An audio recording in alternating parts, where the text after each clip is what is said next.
اما غنیسازی نداشته باشیم به دردمون نمیخوره. এ যেন এক মহাকালের সমাপ্তি।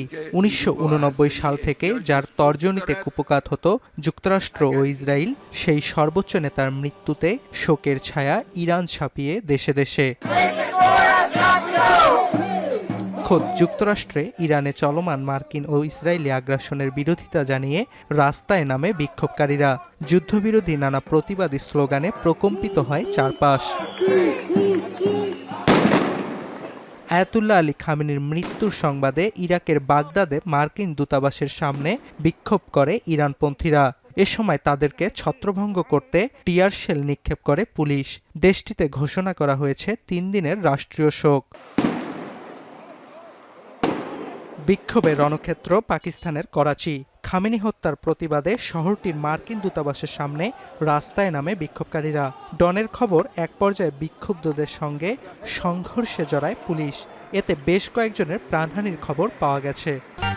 গরমে দাপাদাপি, ঘরের চালের স্থায়ী সমাধান আনোয়ার সিমেন্ট শীট। ক্ষোভ আর দ্রোহের আগুনে পুড়ছে ভারত। রোববার শ্রীনগর সহ ভারত নিয়ন্ত্রিত জম্মু কাশ্মীরের বিভিন্ন শহরের রাস্তায় নেমে আসে খামেনিপন্থীরা। এ সময় কালো পতাকা ও প্রতিবাদী স্লোগানে মুখর হয় চারপাশ। চলমান পরিস্থিতিতে সবাইকে শান্ত থাকার আহ্বান জম্মু কাশ্মীরের মুখ্যমন্ত্রী ওমর আবদুল্লাহর। এছাড়া লখনৌয়ের রাস্তায় নেমেও খামেনি হত্যার নিন্দা জানান শহরটির শিয়া মুসল্লিরা। এছাড়া খামেনির মৃত্যু ও ইরানে ইসরায়েল ও যুক্তরাষ্ট্রের একযোগে হামলার প্রতিবাদ জানিয়ে দক্ষিণ কোরিয়ার সিউলের রাস্তায় নামে দেশটির নাগরিকরা। বিক্ষোভকারীরা ট্রাম্প প্রশাসনের যুদ্ধনীতির সমালোচনা করেন ও দ্রুত সংঘাত বন্ধের আহ্বান জানান। 아마 그런 망동이 아니냐 이렇게 생각합니다. 협상 진행될 동안에는 협상을 해야 되는 겁니다.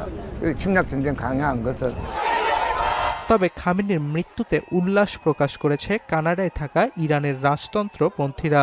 বিক্ষোভ থেকে নির্বাসিত যুবরাজ রেজা পাহলভির প্রত্যাবর্তনের দাবিও জানিয়েছে আন্দোলনকারীরা। এছাড়া লন্ডনে নেচে গিয়ে উল্লাসে মাতেন পাহলভি সমর্থকরা।